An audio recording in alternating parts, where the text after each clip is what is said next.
Tutti, buon pomeriggio dall'Ippodromo Arcoveggio, convegno di giovedì 5 gennaio 2023, prima corsa riservata ai neo 3 anni, ritirati Ethel Ronco e Miro Jet, restano appena in 5, Electra, Expo dei Greppi e Vita Toons.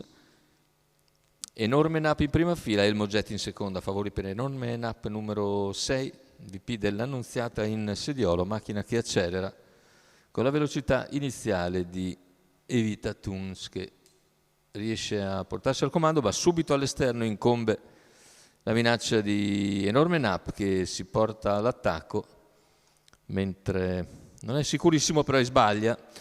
L'errore di Enorme Nap e così in seconda posizione rimane Electra. I primi due hanno preso vantaggio perché c'è stata qualche incertezza anche da parte degli altri concorrenti. Numero 6 Enorme Nap in quarta posizione Enorme Nap, ma è squalificato, quindi all'avanguardia restano Evita Toons ed Electra. In terza posizione c'è Elmo Jet che precede il superstite Expo dei Greppi. Si toglie di mezzo Enorme Nap, restano quindi in 4 dopo i primi 600 metri, completati in un tranquillo 48,6. E ora, corsa ricordiamo è sul doppio chilometro, se ne vanno gli 800 metri di gara, con Enorme Nap che continua a fare un lavoro e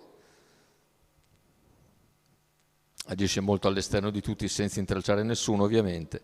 Al comando c'è sempre l'allievo di Natale Cintura che si appresta a completare i primi 1000 metri di gara, 1:21,1, seconda posizione per Electra. In terza c'è il debuttante Elmo Jet che precede Expo dei Greppi. Un giro alla conclusione, situazione tattica invariata, tutti in fila indiana alle spalle di Evita Toons che Natale Cintura ha portato subito a condurre nei confronti di Electra. La terza posizione per Elmo Jet, all'esterno invece ha mosso Expo dei Greppi che avanza a 600 dal palo. Avanza Expo dei Greppi, raggiunge il sediolo in seconda posizione di Electra.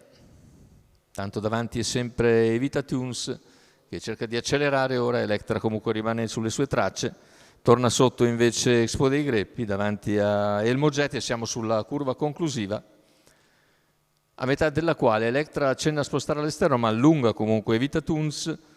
Evita Toons in vantaggio all'ingresso addirittura d'arrivo, ultimi 150 metri di gara per Evita Toons che stacca nel finale. Evita Toons e Natale Cintura che alla seconda in carriera vengono a vincere largamente, secondo posto per Electra, al terzo chiude Expo dei Greppi. 1:19,2 con un bel 30,1 a chiudere, con Evita Toons che vince quindi alla seconda uscita dopo l'errore della corsa di debutto. Oggi l'allieva di Natale Cintura dimostra di essere già molto più malleabile e in percorso di testa si afferma senza mai correre alcun rischio, vince davvero facile facile. Natale Cintura con Evita Toons, Natale Cintura anche al training per conto della scuderia Zeus Horse.